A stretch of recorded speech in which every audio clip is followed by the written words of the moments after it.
Assalamualaikum warahmatullahi wabarakatuh.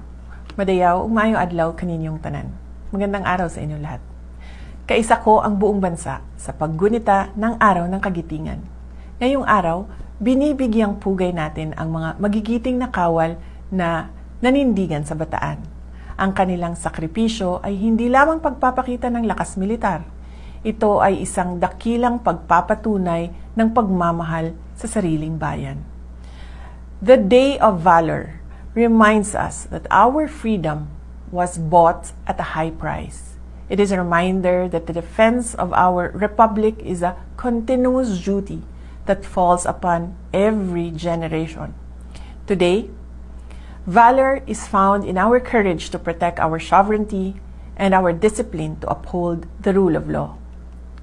Ang tunay na kagitingan ay matatagpuan sa ating matibay na paninindigan na protektahan ang ating soberanya.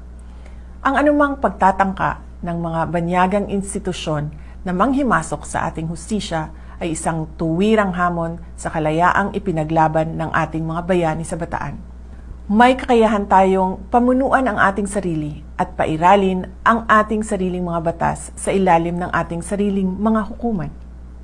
Kagaya ng ating mga bayani sa Bataan, huwag tayong sumuko.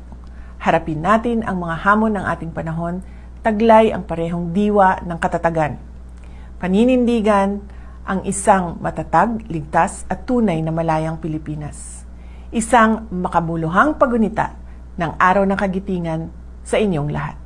Mahalin natin ang Pilipinas para sa Diyos sa bayan at sa bawat pamilyang Pilipino.